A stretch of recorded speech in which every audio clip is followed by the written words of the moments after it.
मैं संजय कुमार तिवारी, अर्थशास्त्र विभाग संतु सीधा पीजी कॉलेज। बच्चों, जैसा कि आप लोग जान रहे हैं, कोरोना का समय चल रहा है और हम लोगों को खुद भी सुरक्षित रहना है और दूसरे लोगों को भी सुरक्षित रखना है।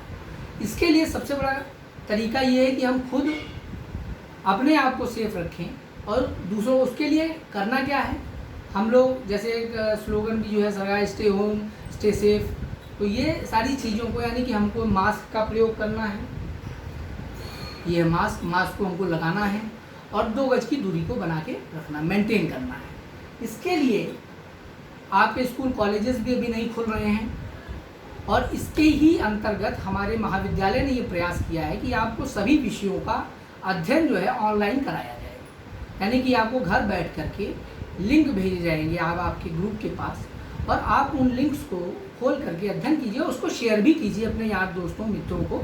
तो ये प्रयास किया जा रहा है महाविद्यालय की तरफ, सभी विषयों में किया जा रहा है। ऐसे ही अर्थशास्त्र विषय में भी हमारी डॉक्टर अंजू मिश्रा ने कई टॉपिक्स पे जो है वीडियोस डाले हैं, उनको आप लोग अध्ययन कीजिए। और ये मेरा प्रथम वीडियो है जिसमें मैं मुद्रा का मूल्य और मुद्रा का परिमाण सिद्धांत के बारे में आपको बताऊंगा। मुद्रा का मूल्य और मुद्रा का परिमाण सिद्धांत को जानने से पहले हमको ये समझना है कि मुद्रा का जन्म तो बाद में हुआ, मुद्रा के पहले क्या था। तो हम लोग सब जानते हैं कि भारत में कई शासक आए, उन्होंने अपना राज किया और प्राचीन समय में भी कई प्रकार की मुद्राओं का चलन हुआ, जैसे रजत मुद्राएं और स्वर्ण मुद्राएं, इन सब में प्रयोग किया जाता था। लेकिन उससे भी पहले या उसी काल में अगर हम देखें तो वस्तु विनिमय प्रणाली थी, कमोडिटी एक्सचेंज। तो कमोडिटी एक्सचेंज के अंदर होता क्या था, हर व्यक्ति को किसी न किसी वस्तु का उत्पादन करना पड़ता था और दूसरे व्यक्ति के द्वारा उत्पादित वस्तु को लेने के लिए वो अपनी वस्तु को दे करके उससे वो वस्तु प्राप्त कर लेता, यानी कि उसकी जो आवश्यकता होती थी उन आवश्यकताओं को पूरा करने के लिए वो भी उत्पादन करता था और दूसरे व्यक्ति के द्वारा उत्पादित वस्तु जो उसकी आवश्यक वस्तु थी, यानी जो उसकी आवश्यकता थी, उसको वो प्राप्त कर लेता था। तो ये वस्तु विनिमय होता तो सरल है, लेकिन इसमें कठिनाइयाँ और समस्याएं उत्पन्न हो गई।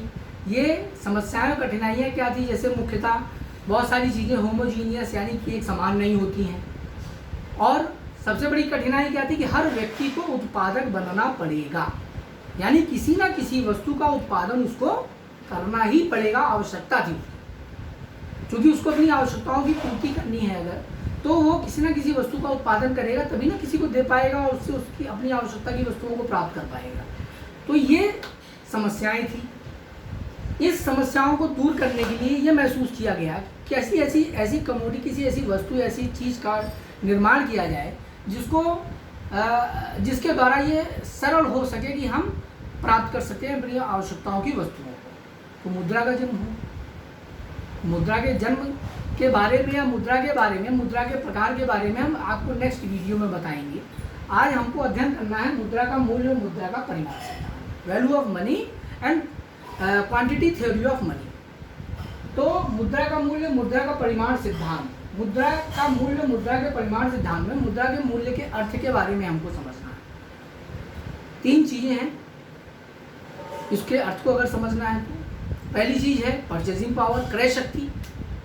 दूसरी चीज़ है सामान्य कीमत स्तर, जनरल प्राइस लेवल। और तीसरी चीज़ है मुद्रा का मूल्य और सामान्य कीमत स्तर में संबंध, यानी रिलेशन क्या है।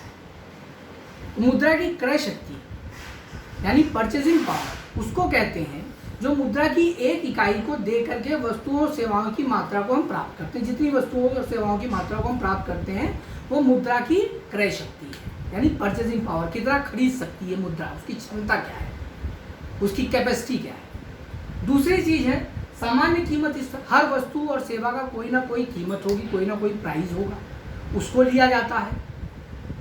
बिना उसके हम कोई वस्तु खरीद नहीं सकते हैं। उसको मुद्रा के दे करके हम किसी वस्तु को खरीदते हैं तो उसकी कीमत होती है जो मुद्रा के रूप में चुकाई जाती है। तीसरी चीज़ है मुद्रा का मूल्य और सामान्य कीमत स्तर में संबंध। तो ये हम जान लें कि मुद्रा का मूल्य और सामान्य कीमत स्तर के बीच आखिर संबंध क्या होता है। अध्ययन के अंतर्गत हमको ये जानना चाहिए कि मुद्रा का मूल्य और सामान्य कीमत स्तर के मध्य विपरीत संबंध होता है, इनवर्स रिलेशनशिप होती है। अर्थात अगर कीमत स्तर बढ़ती है यानी कीमतें वस्तुओं की बढ़ती हैं या सेवाओं की बढ़ती हैं तो मुद्रा का मूल्य जो है वो घट जाता है, और वस्तुओं और सेवाओं की कीमतें अगर घटती हैं तो मुद्रा का मूल्य बढ़ जाएगा। आखिर मुद्रा का मूल्य है क्या, यानी कि वैल्यू ऑफ मनी।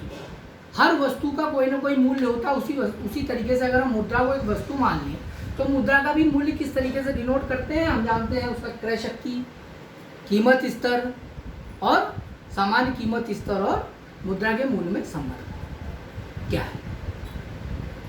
जैसे हम मार्केट में जाते हैं, कोई चीज़ खरीदते हैं, हम किसी चीज़ को 10 रुपये केजी के हिसाब से प्राप्त करते थे, आज 10 रुपये किलो प्राप्त करते हैं, कल उसकी कीमत बढ़ के 20 रुपये केजी हो जाए तो निश्चित है कि 10 रुपये में जो हम प्राप्त करते थे अगर उसकी कीमत 20 रुपये हो जाए तो 10 रुपये में हम उसकी आधी मात्रा को प्राप्त कर पाएंगे। इसका मतलब मुद्रा का मूल्य घट गया।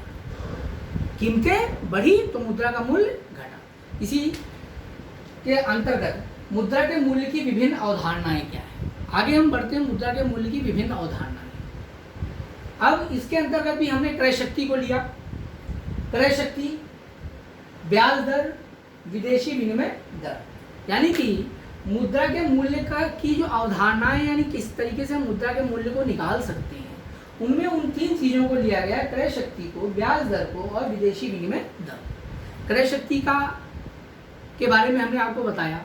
क्रय शक्ति क्या है, यानी कि मुद्रा की एक इकाई को देकर के वस्तुओं और सेवाओं की प्राप्त करने वाली मात्रा, यानी कितनी मात्रा हम वस्तुओं और सेवाओं की प्राप्त करते हैं वो मुद्रा की एक इकाई की क्रय शक्ति है, एक यूनिट की क्रय शक्ति, यानी कि हम 1 रुपये देकर क्या प्राप्त करते हैं वस्तुओं और सेवाओं की मात्रा। दूसरी चीज़ ब्याज दर। आम रूप से हम जानते हैं बैंक में हमको ब्याज मिलती है, हम अपना पैसा जमा करते हैं तो हमको इंटरेस्ट मिलता है, या किसी को उधार देते हैं तो हम उससे भी ब्याज प्राप्त करते हैं। तो इस रूप में भी लिया गया कि मुद्रा का मूल्य जो है उसकी ब्याज दर है, लेकिन इसका प्रयोग बहुत कम किया गया। ज़्यादातर हम क्रय शक्ति का ही प्रयोग करते हैं। ब्याज दर क्या है, जैसे हम एक निश्चित समय अवधि के लिए मुद्रा की एक इकाई को देते हैं तो उसकी वापसी किस रूप में होती, कितनी मात्रा में उसकी वापसी होती है, ये उसकी ब्याज दर है। यानी उसके ऊपर जो ब्याज मिला हमको वो 1 रुपया दे करके हमको कितना प्राप्त होता है, कितनी अधिक प्राप्त होता है, उसके रूप में मुद्रा के मूल्य को डिनोट किया गया। यानी ब्याज दर को भी मुद्रा के मूल्य के रूप में डिनोट किया गया। तीसरी चीज़ थी विदेशी विनिमय दर। विनिमय मतलब एक्सचेंज, दर, रेट। विदेशी मतलब हमारे देश की मुद्रा का दूसरे देश की मुद्रा में क्या वैल्यू होगी, यानी हम अपने देश की कितनी मुद्रा दे करके दूसरे देश की मुद्रा को प्राप्त कर सकते हैं। इस संदर्भ में भी मुद्रा के मूल्य का आकलन किया गया, इसका प्रयोग किया गया। लेकिन सबसे इफेक्टिव जो है वो है क्रय शक्ति, यानी परचेजिंग पावर, जिसका कि आगे चल के विभिन्न अर्थशास्त्रियों ने प्रयोग किया। उसी के बाद हम मुद्रा के परिमाण सिद्धांत के बारे में पढ़ते हैं। मुद्रा का परिमाण सिद्धांत, बच्चों परिमाण का मतलब होता है इंग्लिश में क्वांटिटी। क्वांटिटी यानी कि मात्रा, इसको सरल शब्दों में क्वांटिटी अगर कह देते तो हम समझ जाते हैं मात्रा। परिमाण शुद्ध हिंदी, परिमाण यानी कि मात्रा। तो मुद्रा का परिमाण सिद्धांत यानी मुद्रा का मात्रात्मक सिद्धांत, इसमें कई अर्थशास्त्री आए, जैसे पहले धवन जत्ती थे, उसके बाद ह्यूम, उसके बाद रॉबर्टसन, डेविड रिकार्डो, उसके बाद कई अर्थशास्त्रियों ने अपने अपने विचार प्रकट किए। लेकिन मात्रात्मक विचार जो है फिशर ने दिया। इरविन फिशर द्वारा 1911 में एक पुस्तक लिखी गई था, परचेजिंग पावर ऑफ मनी, यानी कि मुद्रा की क्रय शक्ति। उन्होंने भी क्रय शक्ति को लिया। ध्यान रहे कब, 1911 में, परचेजिंग पावर ऑफ मनी। अब फिशर का दृष्टिकोण क्या था? फिशर का दृष्टिकोण था नगद लेन देन दृष्टिकोण, अर्थात विनिमय समीकरण। विनिमय मतलब लेन देन। नगद लेन देन दृष्टिकोण मतलब हम नगद मात्रा में मुद्रा को दे करके, लेन देन मतलब विनिमय होता है वस्तुओं और सेवाओं का मुद्रा के बीच में। लेकिन मुद्रा एक साधन है। प्राचीन अर्थशास्त्रियों ने कहा कि मुद्रा को एक साधन माना जाए, एक पुल का काम करता है, ये एक विनिमय का साधन है। यानी कि मुद्रा को हम साधन मानते हैं, ना कि साध्य। यानी कि मुद्रा को अगर साध्य मान लिया जाए, सब कुछ मुद्रा को ही मान लिया जाए, तो बहुत सारी बुराइयां समाज में उत्पन्न हो जाती हैं। जिसको हम सब जानते हैं। लेकिन मुद्रा को एक साधन के रूप में ही अगर माना जाए, यानी कि मुद्रा को दे करके हम अपनी आवश्यकताओं को पूरा करते हैं, वो एक ब्रिज का काम करती है, एक पुल का काम करती है। हम आते हैं अपने टॉपिक पे, फिशर का दृष्टिकोण, नगद लेन देन दृष्टिकोण, विनिमय समीकरण, जिसमें M V equal to P T. अब एम वी और पी टी यानी ये जितनी ये एम वी पी टी, ये इसको डिनोट कैसे किया जाता है? एम फॉर प्रचलित मुद्रा की मात्रा, यानी जिस देश में जिस काल में जो भी मुद्रा प्रचलित है उसकी टोटल क्वांटिटी। दूसरी चीज है वी, वेलोसिटी ऑफ मनी, यानी कि मुद्रा का चलन वेग। फिर पी है यानी कि जनरल प्राइस लेवल, सामान्य कीमत स्तर। पी ट्रांजैक्शन, सौदों की कुल मात्रा। तो M V equal to P T, ये दोनों बराबर हो तो मूल्य का निर्धारण होता है मुद्रा की। इसी तरीके से P equal to M U upon T, ये कीमत स्तर को डिनोट करता है। P equal to M U upon T करके हम कीमत को निकाल सकते हैं। अब एम वी जो है यानी कि मुद्रा की मात्रा, उसका चलन वेग। चलन वेग के बारे में हम आपको बताएंगे आगे अगले चैप्टर में, आखिर प्रचलन वेग होता क्या है। M V equal to P T, यानी कि एम मुद्रा की मात्रा, वी उसका चलन वेग। ये तो हो गया पूर्ति पक्ष। उसके बाद P T price level and transaction, कुल सौदों की मात्रा, यानी कुल व्यापार कितना होगा वस्तुओं और सेवाओं का, उसकी एक कीमत होगी, दोनों को मल्टीप्लाई कर दिया, P for price, P for व्यापार यानी सौदे। एम वी और पी टी, यानी एम वी जो है उसका बायां पक्ष और पी टी उसका दायां पक्ष। एम वी पूर्ति पक्ष, पी टी मांग पक्ष। एम वी मुद्रा की पूर्ति और पी टी मुद्रा की कितनी मांग, यानी वस्तुओं और सेवाओं को प्राप्त करने के लिए मुद्रा की कितनी मांग है। ठीक, अब हमको वैल्यू ऑफ मनी निकालना है। वैल्यू ऑफ मनी निकालने के लिए यानी कि मुद्रा का मूल्य, मुद्रा का मूल्य, चूंकि हम टॉपिक क्या हमारा मुद्रा का मूल्य, तो मुद्रा के मूल्य को निकालने के लिए 1 upon P equal to T upon M V कर देंगे तो हमको मुद्रा का एक्चुअल वैल्यू मालूम पड़ जाएगा, यानी कि मुद्रा के मूल्य के बारे में पता चलेगा हमको, यानी कि 1 upon P equal to T upon M V, ये वैल्यू ऑफ मनी है।